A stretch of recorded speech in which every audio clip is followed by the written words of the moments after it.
Welcome to HOA Violation Vault. I brought facts, not feelings. Karen shouted that if I asked for footage again, she would charge me for records. Do not move. You are in violation right now. That is what Dawn Fletcher screamed at me in the Brookstone Village HOA clubhouse parking lot in Charlotte, North Carolina, while waving a laminated policy sheet on a lanyard in my face. I work as a warehouse shift lead, and I had just gotten home from a 10-hour day when she cornered me by my car. She had a doorbell camera photo printout in her other hand, and she jabbed it toward me like it was a warrant. The photo showed a package on a porch mat, and the mat had the same geometric pattern as mine. Dawn claimed the package was stolen clubhouse supplies I took for my own use, and she said the photo proved it. I had no idea what she was talking about. Dawn is the security vendor point of contact for Brookstone Village HOA, which means she coordinates with the gate company and the camera vendor and acts like she runs the entire property. She is middle-aged, always wears a black visor even indoors, and loves to say, "You signed the covenants, now you live the covenants." She said it to me twice in the first minute. I live in a townhouse row where everyone sees everything, and Dawn has made it her mission to know every violation before it happens. She pointed at the photo again and said the mat pattern matched mine, so the package had to be at my unit. I told her I never ordered supplies from the HOA, and I did not have any missing items. She cut me off and said the clubhouse storage closet was missing a small travel bag taken from a back seat during a community event last month, and she had proof it was returned to my porch, and I hid it. I asked her what proof. She said the doorbell camera captured the delivery, and the mat was mine, so the bag had to be mine. I said that did not make sense because half the townhouses in the row have the same mat from the same big box store. She ignored me and said I had until the end of the day to return the bag, or she would report me to my employer. That was her main threat, and she said it with a smile. I can make this official with one phone call. She pulled out a key control clipboard she refuses to let anyone read and scribbled something on it without showing me. Then she said she was documenting the encounter, and I needed to comply immediately. I asked her to show me the full footage so I could see the timestamp and the address. She refused and said she already submitted everything to management, but when I checked later, nothing existed. I went inside and pulled up my own doorbell footage from the last month. I did not see any delivery of a travel bag. I checked my porch, my car, my storage closet, nothing.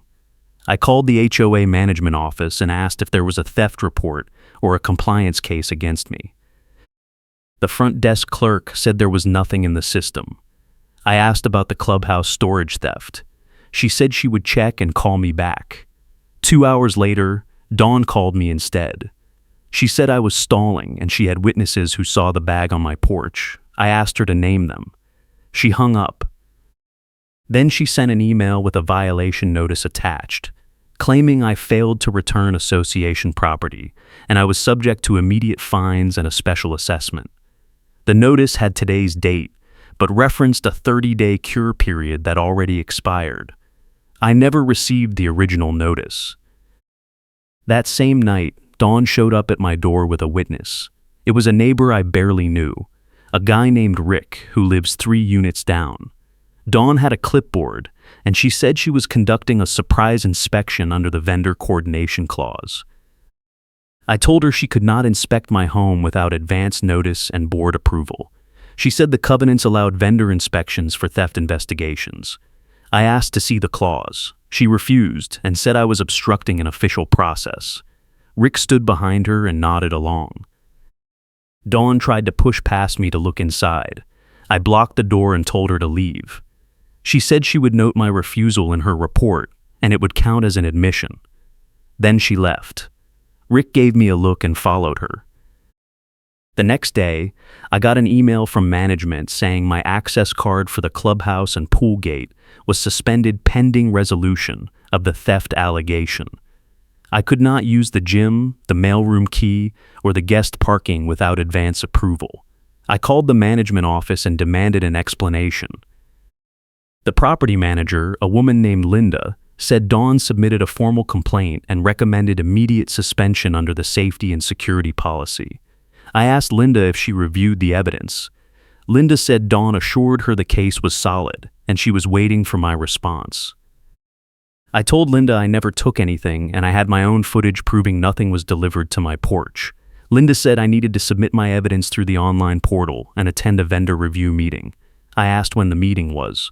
Linda said Dawn would schedule it. That was the moving goalpost.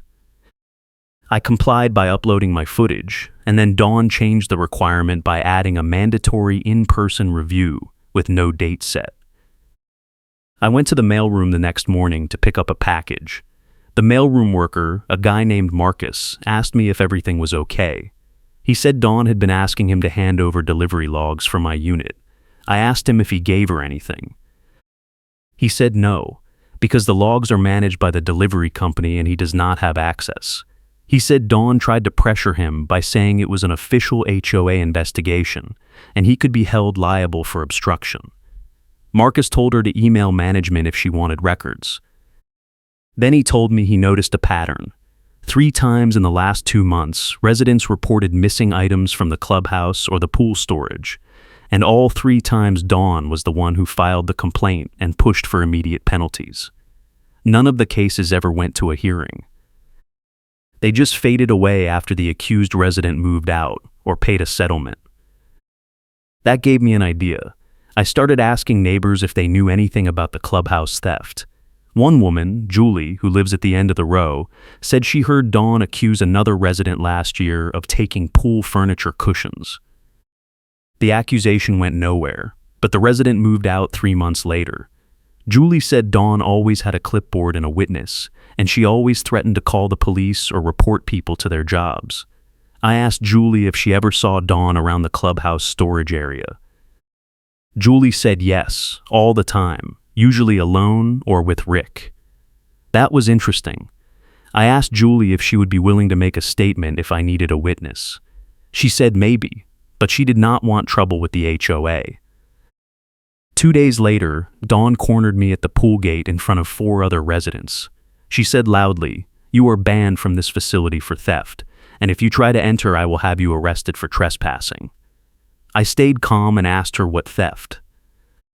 She said I stole the travel bag and refused to return it. I said I never had the bag, and I uploaded proof to the portal. She said the portal rejected my upload because the file format was wrong. I checked my phone right there and showed her the upload confirmation email. She said the system must have glitched. Then I asked her in front of everyone to show me the original doorbell footage with the timestamp and the full address visible.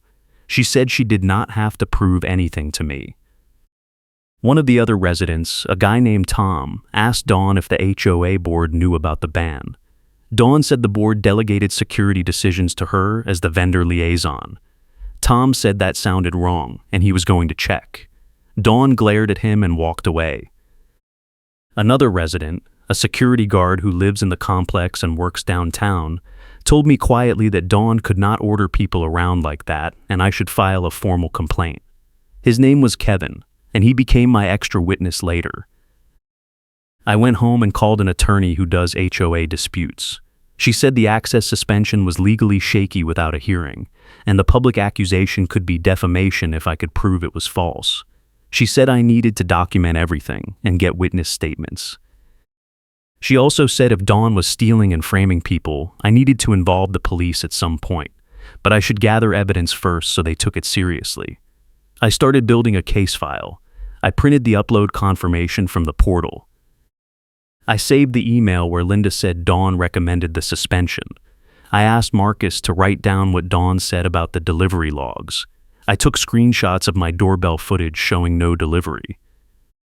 I also requested access to the HOA meeting minutes for the last year to see if there was any record of Dawn being given authority to suspend access or conduct inspections. Management took 2 weeks to respond and then sent me a redacted PDF that showed nothing useful.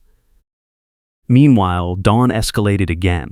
She tried to corner Marcus at the mailroom and intimidate him into silence. Marcus called me and told me she showed up with Rick again and said Marcus needed to testify at a vendor review or he could lose his contract with the property. Marcus told her he did not work for the HOA, he worked for the delivery company, and she had no authority over him. Dawn said she would make a formal complaint to his employer about uncooperative behavior. Marcus told her to leave, and he locked the mailroom door. Then he called his supervisor and reported the encounter. His supervisor told him to document it and avoid further contact with Dawn. That same week, the portal changed my upload timestamp. I logged in to check my submission and noticed the metadata showed a different date than my confirmation email. The original confirmation said I uploaded the footage on the 10th, but the portal now showed the 13th. I took a screenshot of both and emailed Linda asking for an explanation. Linda said the portal auto-updates timestamps when files are processed, and it did not affect the content. I replied and said the timestamp change made it look like I uploaded late, which could be used against me. Linda did not respond. I saved everything and added it to my evidence binder. The portal issue became my side complication because it made my proof look weaker than it was, and I had to spend time documenting the discrepancy. I decided to push back harder. I filed a formal complaint with the HOA board through the management portal, naming Dawn and describing the false accusation, the access suspension, the public shaming, the inspection attempt, and the vendor intimidation. I attached all my evidence, including the doorbell footage, the upload confirmations, Marcus's written statement, and the screenshots of the portal timestamp change. I requested an immediate hearing and the removal of the access suspension. I also requested a copy of the policy that gave Dawn the authority to suspend access or conduct inspections. 2 days later, Linda called me and said the board would review my complaint at the next monthly meeting, which was 3 weeks away. I said that was too long, and I needed the suspension lifted now. Linda said she would ask the board president to consider an emergency review. Then she said Dawn was requesting a counter-complaint for harassment and obstruction. I asked what harassment.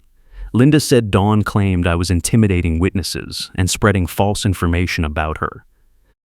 I told Linda that was absurd, and I had witnesses who would back me up. Linda said she would note my response. The day after I filed the complaint, I got an anonymous note slipped under my door. It said, "Dawn offered to waive my parking fine if I testified you had the bag. I did not take the deal. Rick." I took a photo of the note and added it to my file. That was the twist. Rick, the neighbor who stood behind Dawn during the inspection attempt, had been offered a bribe to lie about me. I did not know Rick well, but I respected him for coming forward. I knocked on his door later that day. He opened it and looked nervous. I thanked him for the note. He said he felt bad about going along with Dawn in the first place, and he realized she was lying when she could not produce any real evidence. He said Dawn told him I admitted to taking the bag and she just needed a witness to confirm it. When he asked to see proof, she got angry and said he either helped or he would be next. Rick said he was done with her and he would testify if I needed him. With Rick on my side, I now had Marcus and Rick as witnesses, plus Kevin, the security guard who saw the pool gate confrontation. I went back to the attorney and updated her. She said I had a strong case for defamation and wrongful suspension, and if I could prove Dawn stole the bag herself, I could push for criminal charges. She suggested I look for physical evidence tying Dawn to the theft, like access logs showing she was in the storage area, or financial records showing unexplained purchases.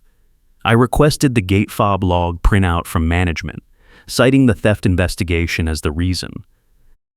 Linda resisted at first, but I reminded her that I was the accused party and I had a right to review evidence. She finally sent me a redacted log showing entry times for the clubhouse and storage area over the last 2 months.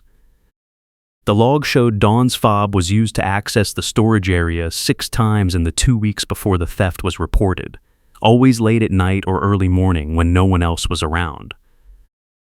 I printed 2 copies of the log and highlighted Dawn's entries. Then I compared them to the theft report timeline.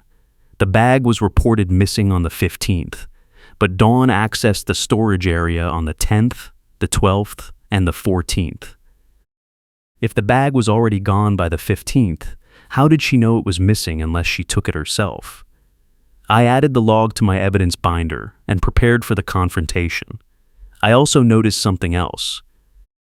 The complaint form Dawn submitted to management had the same template as a form I found in the recycling bin outside the clubhouse.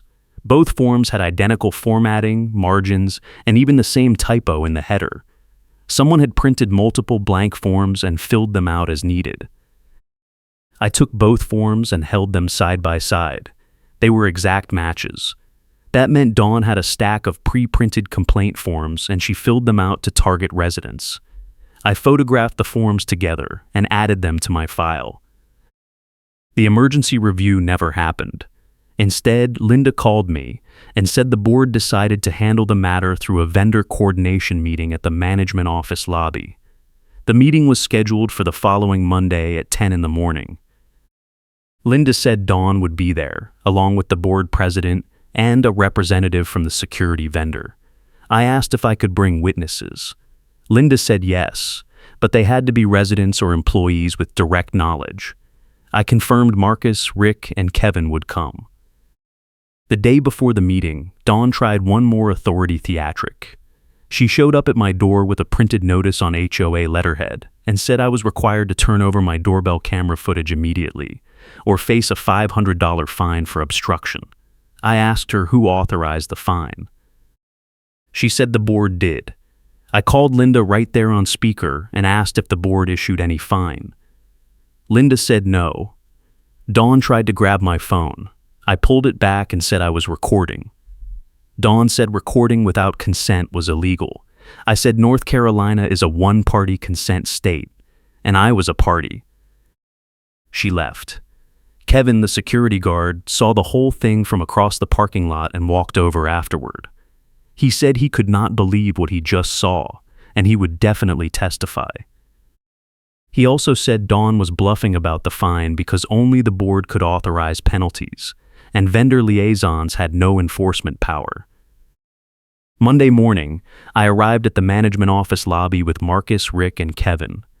Dawn was already there with Rick's old parking fine paperwork and the key control clipboard. The board president, a retired guy named Stan, sat behind a folding table with the security vendor rep, a woman in a company polo. Linda sat to the side taking notes. Stan started the meeting by saying this was an informal review to resolve the dispute without a formal hearing. He asked Dawn to present her case. Dawn stood up and said I stole a travel bag from the clubhouse storage, refused to return it, obstructed the investigation, and harassed witnesses. She said she had photographic evidence and witness statements. Stan asked to see the evidence. Dawn pulled out the doorbell camera photo showing the package on the mat. Stan asked if the photo showed my address or any identifying information. Dawn said the mat pattern was distinctive and matched mine. Stan asked if anyone else in the complex had the same mat. Dawn paused and said she did not check. Rick raised his hand and said at least 4 other units had the same mat, including his. Stan asked Dawn if she had any other evidence. Dawn said she had witness statements, but when Stan asked her to name the witnesses, she said they requested anonymity. Kevin stood up and said he witnessed Dawn threaten me at the pool gate and make a false trespassing claim. Marcus said Dawn tried to intimidate him into handing over delivery logs he did not have access to. Rick said Dawn offered to waive his fine if he lied about me. Dawn's face went red. Stan asked me to present my evidence. I pulled out my binder and walked him through everything. The doorbell footage showing no delivery. The upload confirmations. The portal timestamp discrepancy. The gate fob log showing Dawn accessed the storage area multiple times before the theft was reported. The 2 identical complaint forms proving she had a stack of pre-printed forms. Stan looked at the fob log and asked Dawn why she was in the storage area so many times. Dawn said she was conducting routine security checks. Stan asked if she logged those checks with management. Dawn said she did not have to because vendor coordination was her responsibility. The security vendor rep interrupted and said there was no contract or policy requiring late-night storage checks, and Dawn was not authorized to access the area without board approval. Dawn tried to talk over her. The rep said if Dawn had been entering the storage area without authorization, that was a violation of the vendor agreement and possibly trespassing. Stan asked Linda to pull the access policy. Linda flipped through a binder and said vendors were only allowed in common areas during business hours unless responding to an emergency. Stan asked Dawn if any of her entries were emergencies.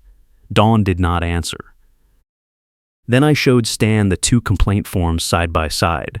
I explained that I found one in the recycling bin and it matched the form Dawn submitted against me, including the same typo. Stan asked Dawn where she got the forms. Dawn said management provided them.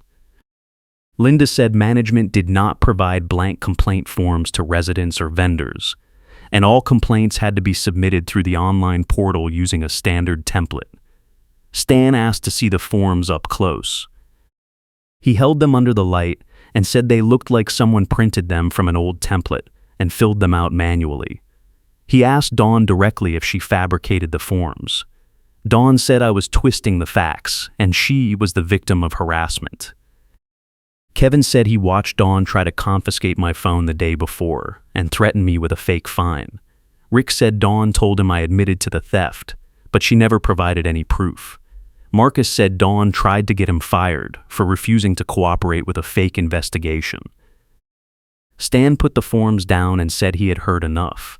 He said the evidence showed no proof I took anything, and substantial evidence that Dawn was misusing her vendor role to target residents. He said he was recommending the board suspend Dawn's vendor liaison duties immediately and investigate her access to the storage area. The security vendor rep said her company was terminating its coordination agreement with Dawn effective immediately. Dawn tried to grab the evidence binder off the table. I pulled it back. She said I was destroying her reputation and she would sue me for defamation. Stan said if anyone had a defamation case, it was me against her. He said I was free to file a police report if I wanted to pursue charges for the false accusation. Dawn said the board had no authority to remove her because she was appointed by the property management company, not elected. Linda said that was not true, and vendor liaisons served at the discretion of the board. Dawn said this was not over, and she was going to appeal to the full board. Stan said the full board would review the case at the next meeting, but in the meantime, her access card was being deactivated, and she was not allowed on the property without an escort. Dawn stood up and knocked her chair over. She said we were all conspiring against her, and she had evidence that would prove everything. Stan asked what evidence. Dawn said she had video footage from the storage area. Stan said the storage area did not have cameras. Dawn froze. The security vendor rep said Dawn just admitted to being in a restricted area and claiming to have footage that did not exist, which suggested she was either lying or had installed unauthorized equipment. Stan told Linda to call the police. Linda called the non-emergency line and explained the situation. A deputy arrived about 20 minutes later. Stan summarized the dispute and handed over copies of my evidence binder. The deputy asked Dawn if she wanted to make a statement. Dawn said I was harassing her and she was acting in her official capacity to protect the community.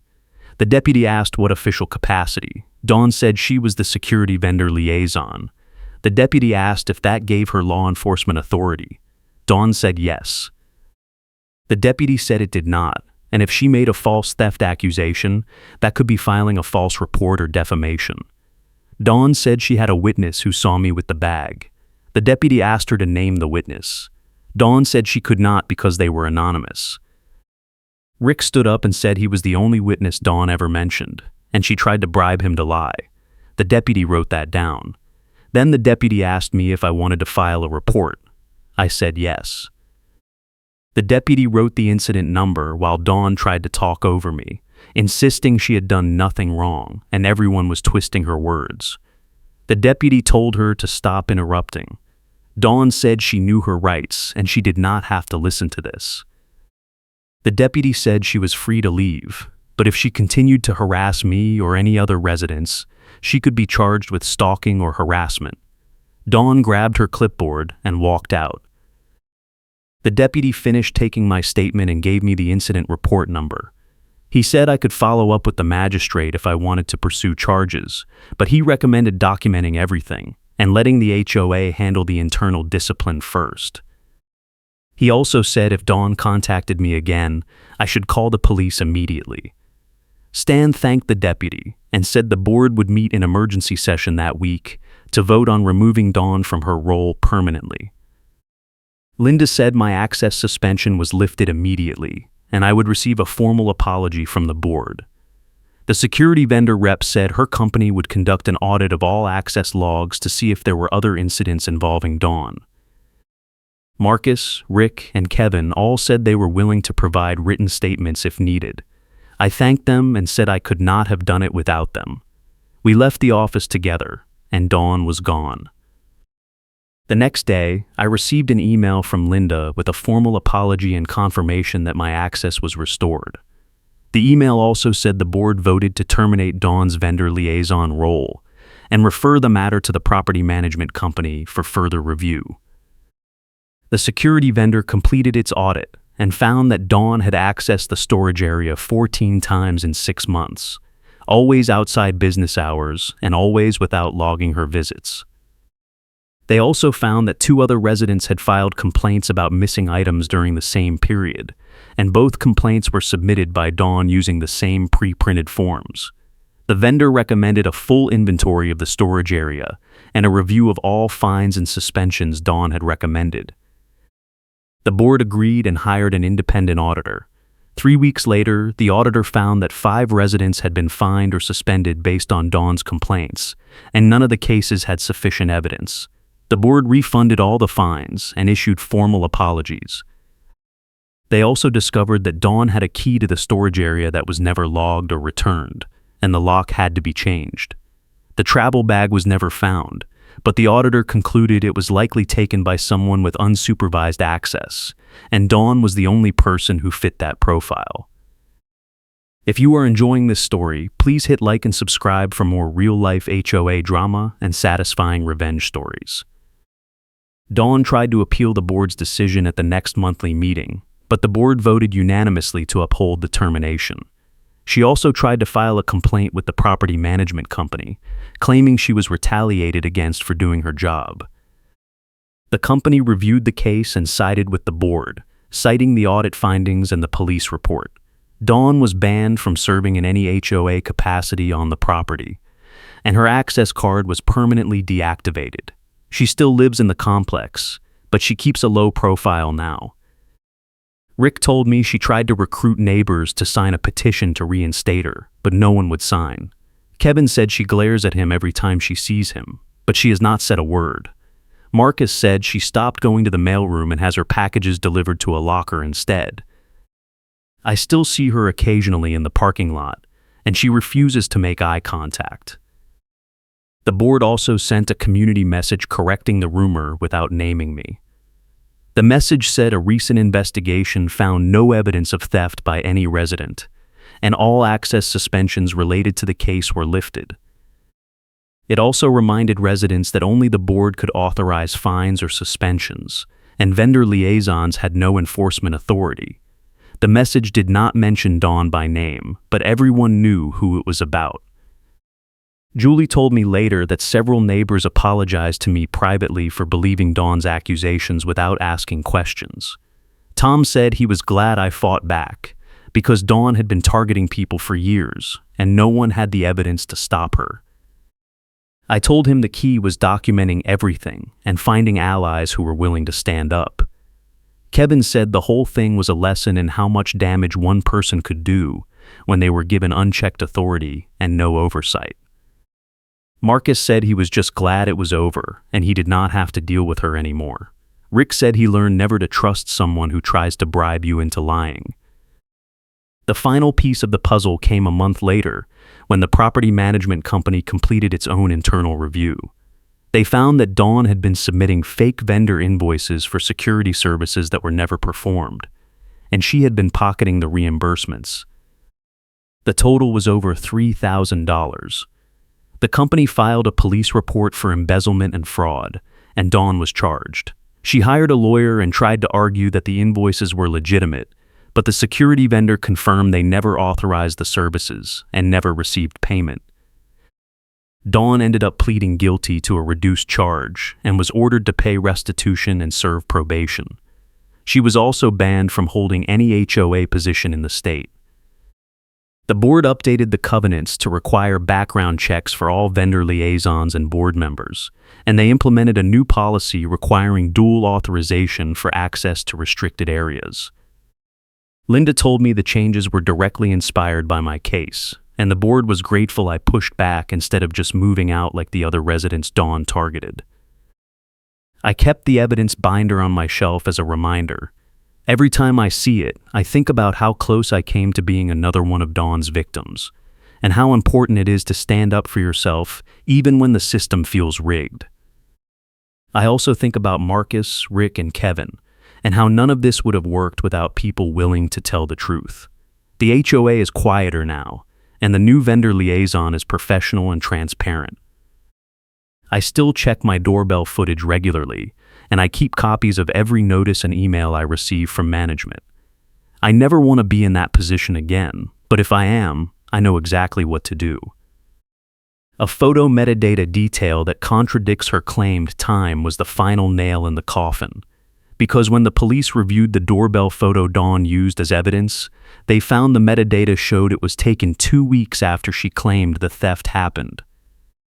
That meant she either lied about the timeline or fabricated the entire photo. Either way, it destroyed her credibility. Dawn is ordered to stop contacting the narrator directly, and the restraining condition is still in effect. The HOA sends a community message correcting the rumor without naming me, and the policy changes are now part of the permanent record. Every time I walk past the clubhouse, I see the new lock on the storage door and I smile. Dawn tried one last move about 6 months later. She filed a small claim suit against me for defamation, claiming I ruined her reputation by spreading false information. I hired the same attorney who helped me build the case, and we filed a motion to dismiss based on the police report, the board findings, the audit results, and the embezzlement conviction. The judge dismissed the suit with prejudice and awarded me court costs. Dawn did not show up to the hearing. Her lawyer said she moved out of state and did not want to pursue the case further. I heard through Julie that Dawn sold her townhouse at a loss and left town in the middle of the night. Rick said good riddance. Kevin said he hoped she learned her lesson, but he doubted it. Marcus said people like Dawn never change, they just find new victims. I agreed, but I also knew that every time someone stands up and fights back, it gets a little harder for people like her to get away with it. The funny karma moment came when Dawn tried to confiscate my evidence binder during the management lobby showdown, and Kevin instantly pulled out his phone and photographed her grabbing for it. That photo ended up in the board report and became Exhibit A in the vendor termination decision. Dawn spent months building a case against me using fake evidence and intimidation, and in the end, a single photo of her trying to destroy real evidence brought her down. I framed a print of that photo and hung it in my home office as a reminder that sometimes the universe has a sense of humor. Every time I look at it, I remember the look on her face when Stan told her the board was suspending her duties. It was the look of someone who finally realized they were not in control anymore. That moment made everything worth it. Looking back, the whole experience taught me a lot about how HOAs work, and how easily they can be abused when the wrong person gets a little bit of power. Dawn was not an elected board member, she was just a vendor liaison, but she acted like she owned the place. She used fear and intimidation to control people, and she got away with it for years because no one had the time or the evidence to stop her. I got lucky because I had a job that gave me flexibility to gather evidence, and I had neighbors who were willing to stand up with me. A lot of people do not have that, and they just pay the fine or move out because fighting back feels impossible.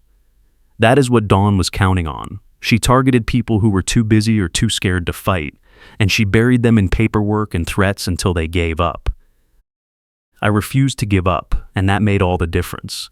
I hope my story helps someone else who is dealing with a Dawn of their own. Document everything, find allies, stay calm, and do not let them move the goalposts. The system is not perfect, but it works if you know how to use it. The neighborhood is different now. People are more aware of their rights, and the board is more transparent about enforcement. The new vendor liaison sends monthly reports to the community, and residents can request access logs anytime. There is also a new policy that requires board approval for any suspension or fine over $100, and all complaints have to go through the online portal with automatic tracking. Dawn hated transparency, and that is exactly why the board made it the cornerstone of the reforms. I am proud to have been part of that change, even though I never wanted to be. I just wanted to live in peace and not get accused of stealing things I did not take. But sometimes you do not get to choose your battles, and when the battle chooses you, the only option is to fight smart and fight hard. That is what I did, and that is what I will keep doing if I ever have to deal with another HOA tyrant. For now, though, things are quiet, and I plan to keep them that way. The last time I saw Dawn was about a year after the whole thing ended. I was at a gas station near the complex, and she pulled up to the pump next to me. She did not say anything, but I could see her watching me in the side mirror. I finished filling up, got in my car, and drove away. I did not look back. She does not get any more of my time or my energy. She lost, and she knows it, and that is all the closure I need. The evidence binder is still on my shelf, and the incident report number is saved in my phone. If she ever tries anything again, I am ready. But I do not think she will. People like Dawn move on to easier targets, and I made it very clear that I am not an easy target. That is the real victory. Not just clearing my name or getting her removed, but knowing that I stood up and won, and no one can take that away from me. Thanks for watching, and I hope the rest of your day is peaceful.